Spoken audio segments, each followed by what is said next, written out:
I was asked to talk about mentoring and how to help train judges and so forth.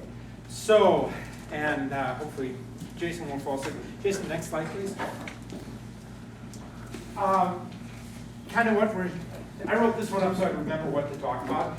But I want to talk about basically how you help train other judges. And this can apply to L2s, L3s, L1s, even if you're out there just teaching your friends, kind of how you go about this.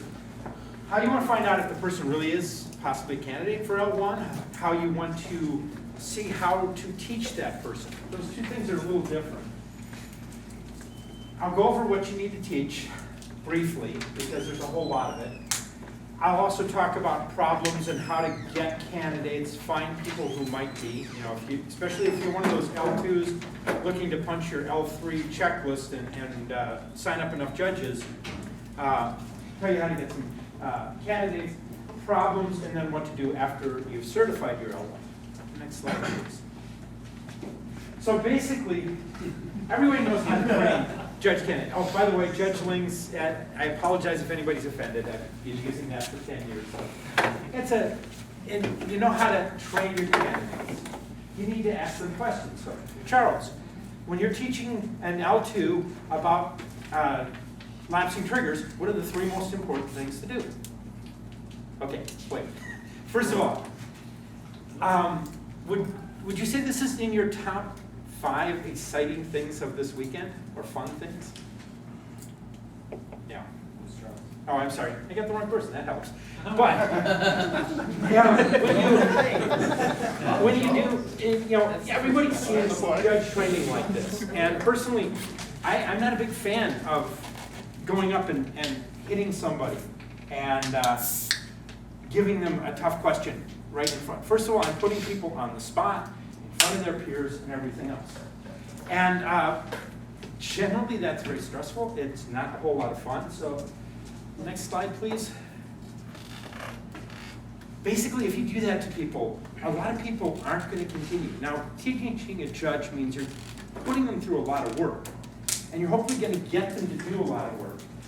And in order to get them to do the work, you actually have to keep them engaged and interested. So next slide. You gotta make it fun. You gotta make it happy and not happy puppy. So let's go. You need to use different tools to motivate them. The jump in front of them. I had a dream I was at a day 2 of a pro tour, and I dreamt that I woke up and I was dreaming still, but I was getting dressed. I went into the bathroom. I reached into the shower, and Chris Richter jumped out and said, "Tarmogoyf with lignifying 2 counters. What's its power and toughness?"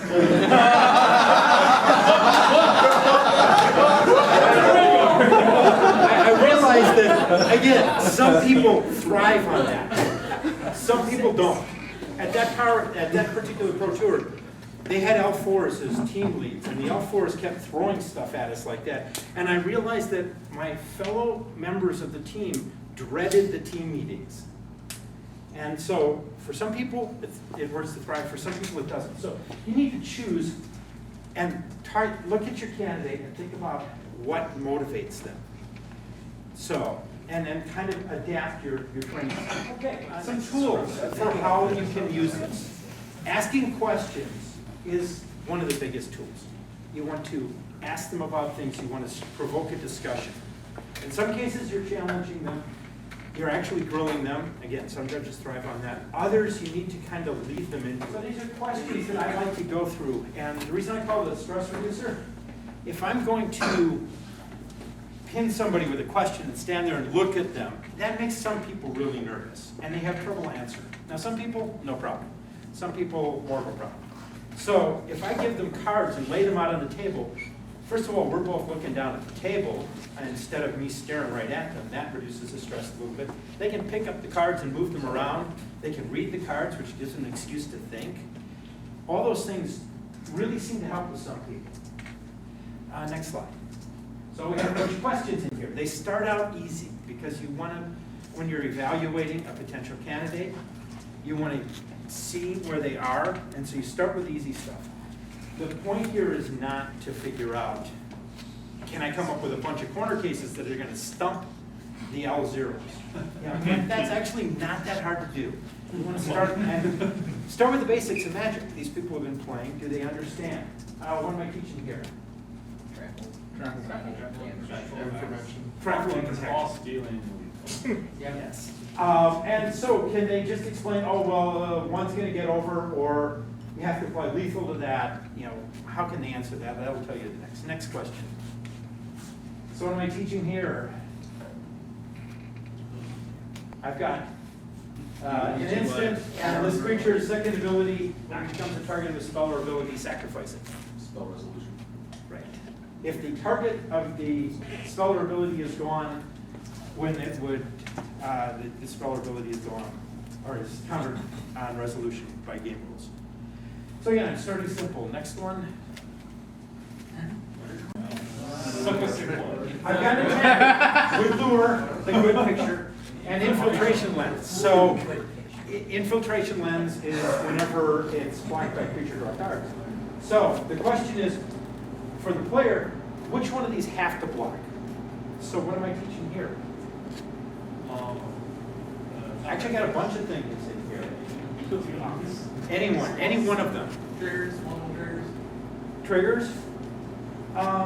Requirements, restrictions. Blocks. Requirements, restrictions. Yes, I've got a blocking requirement and I've got a restriction.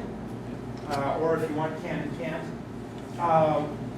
Timing for the bottom owners being able to sacrifice them. I've got the question on Glintehawk item. Do I have to activate it if I have the mana? So again, requirements and restrictions. Next slide, please. This is one of my favorites. Oh, God. Turn this flag deals 5 damage to target creature, destroying the equipment. It's a 4/4, or actually 5/4 with that thing on. Do I gain life? People who say yes. A few hands almost went up. People who say no. This one is teaching, what I'm teaching here is the difference between destroy and state-based actions. Because what destroys the creature is the state-based actions, not the spell. Next card. Next interaction. So the way I set this one up, I'm at 6 life, or maybe you're at 6 life. I'm attacking with 3/3/3s. You have a 1/4 and a 2/2. Because you're not an idiot, you block everywhere possible. What happens? Now what I'm teaching here is the same thing again. It's not, the creatures don't destroy each other. State-based actions destroy each other. So at the point when you check state-based actions, the Silver Coat Lion is a 3, 5 or 6, whatever, and it doesn't die. Now this is the same thing I taught with the last interaction. It's slightly different. And I do want to have several things that do the same sort of thing, because if the guy didn't get it right the first time, I'm reinforcing that. Maybe he'll see it this time.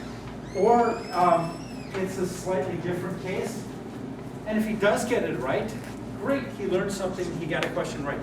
Getting questions right is actually really important, because if they keep getting them wrong, you can't solve them. It's not fun anymore. Next one. Attack with Markov Blade Master, block with the Spirit.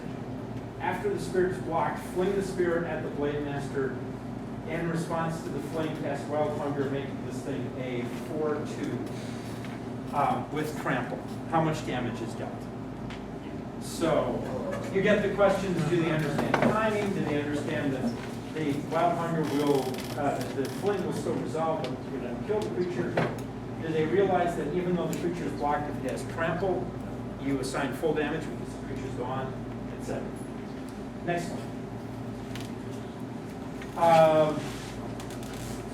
This question here is, I put this one in because when you're going through this, you may have somebody whose their rules knowledge isn't real good, and you're going to realize you're going to have to do a lot of work with them. So for them, the question is, I fling my 5/3 at the 4/4. Does it kill it? Did they realize that they use last known information, even if they don't know what last known information is?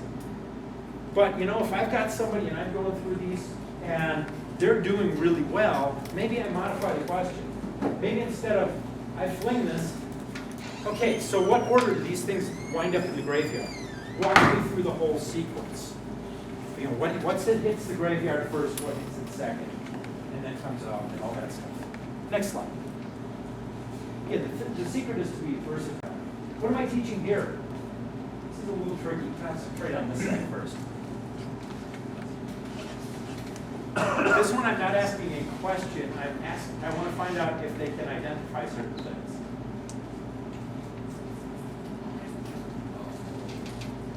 Okay, again, this one has a colon. This one has a when. Okay, so Right, so ability. ability. So I've got an activated, I've got an activated, I've got a static, I've got a triggered, I've got a replacement effect, and according to the new rules, I have a spell of it. So yeah, dark ritual is not a mana ability. Well, occasionally I get people who tell me it is. So I've got a bunch of things I can teach here, but I really want to teach you how do you identify these things, the when, the instead. Next slide. Carson, what am I teaching here?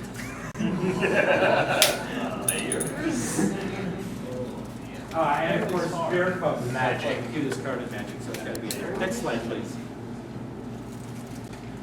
The other thing I can do with some of these is here, target the many of the reliquary, stave off. Gives it protection. Is it countered or not? That's one question, but the other thing to do is you can use these things to set it up. Borrow another judge or player and turn this into, instead of just a question, it's a judge call. Judge, I've got Knight of the Reliquary, he's got Knight of the Reliquary, I'm killing it, it can't be countered, and he says it can. And you get to see how the candidate handles the situation. You can actually walk him through. You know, you've got an instance here, and you can see how he's going to handle it. Next slide. The other thing is that it's the way you set this up. Don't use these. But I do have like 50, 60 directions in the box, but I won't go through all.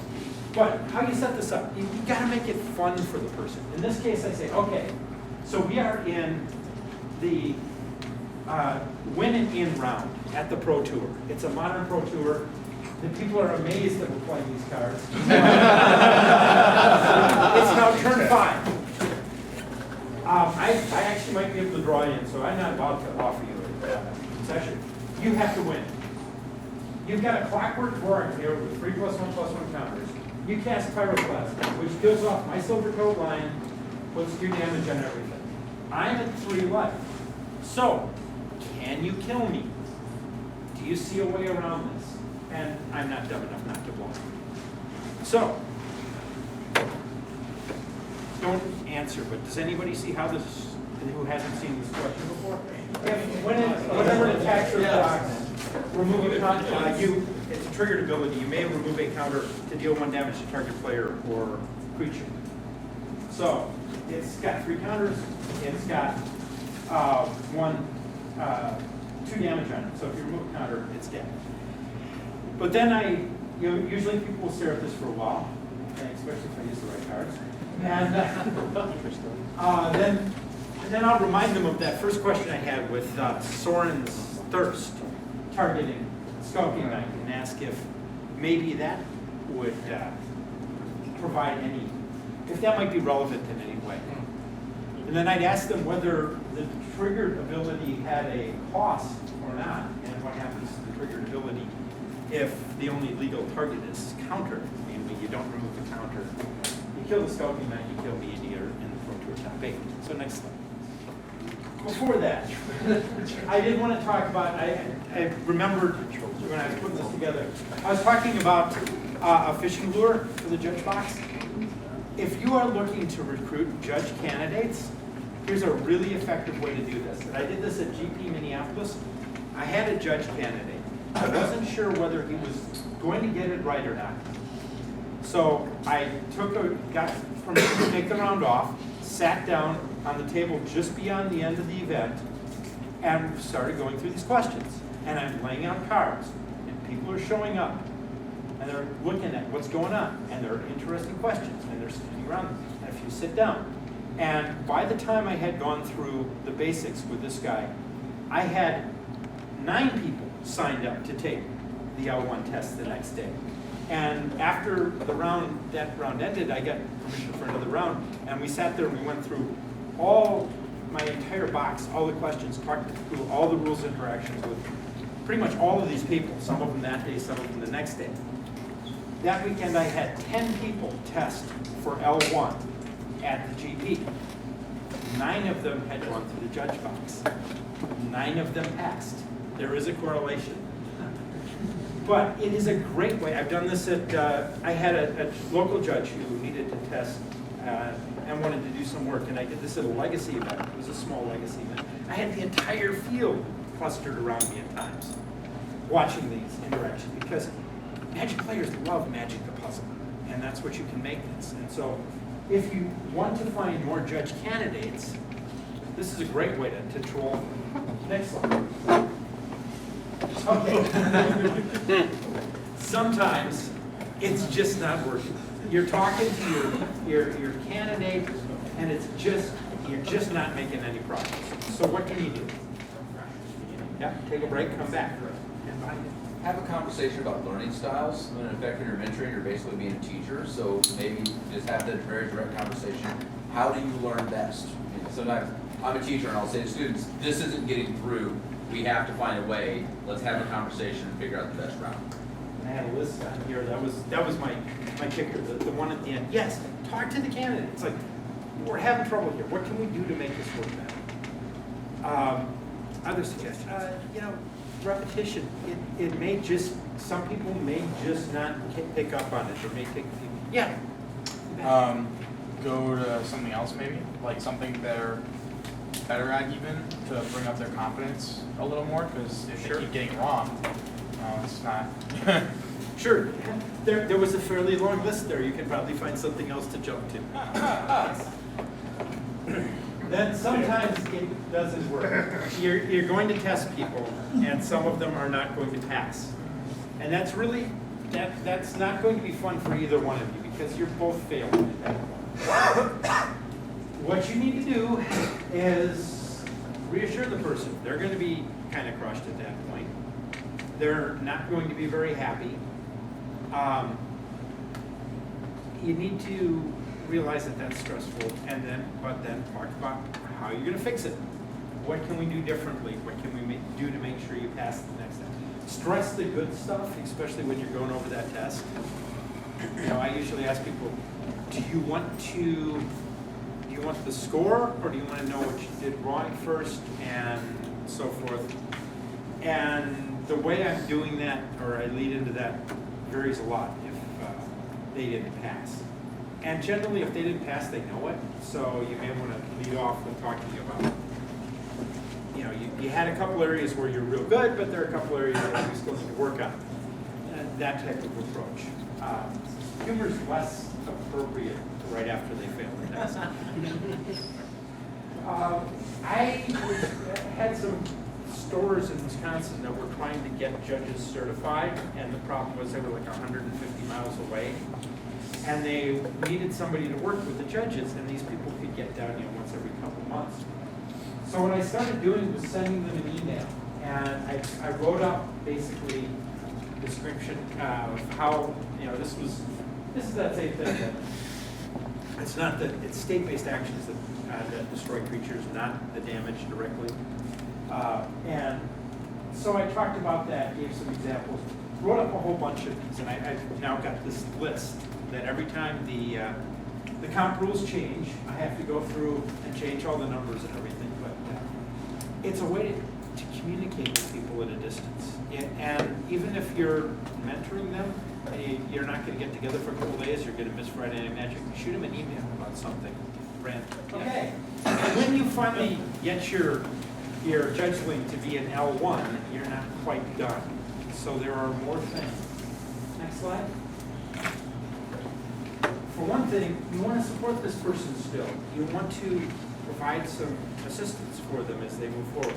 Suggestions. What type of things do you want to tell them about or do for them? Yeah. Well, if I'll use my area, maybe the phone numbers that I'm unsure of ruling. Exactly. Text them or call them. The cell phone number.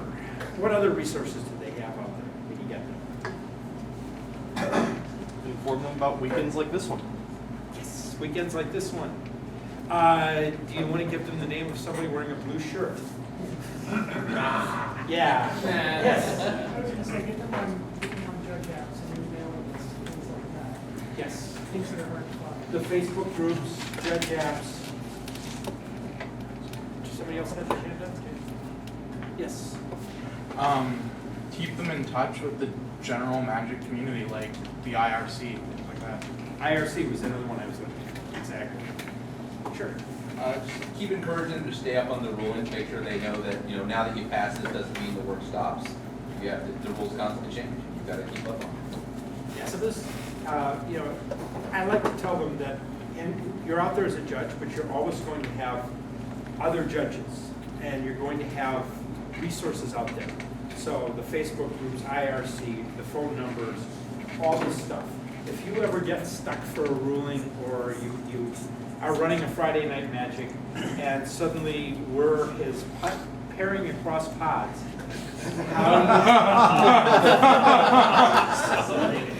there are a number of people who can explain what you did wrong, and that there's no good way to fix that one. But there are always ways that if you need help with something, there are a lot of resources out there, especially with smartphones and everything. It's great. Next slide. You also need to start training them for, now that L1, you've trained them for basically running store events, running Friday Night Magic, running a regular REL. Sooner or later, you're going to want them to run or to work at something else. We're talking competitive now. So the first thing you're going to do, you probably taught them lots of logistics early on, how to make the tournaments run. Now you teach them how to make the tournaments run more efficiently. Now you're talking about deck checks and everything Ingrid covered. They didn't need to know this for L1. That's not true when you start getting higher. They need to know the tournament rules, the instruction procedure guide, all that stuff. How to write it down. There's a sequence that you're supposed to write it up in. Yeah, you were talking about head judge announcements.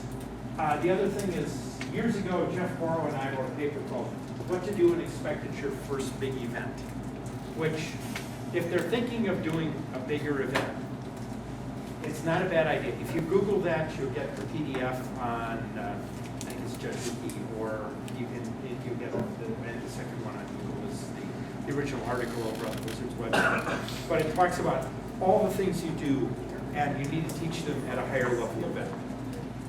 So, and I'm about at time. So, next slide. And this is. Does anybody have questions or feedback or comments or anything? Yes.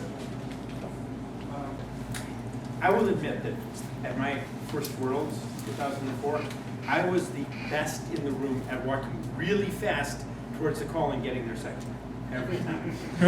And eventually, the only way that you're going to get beyond that, over that fear is what it is of taking the call.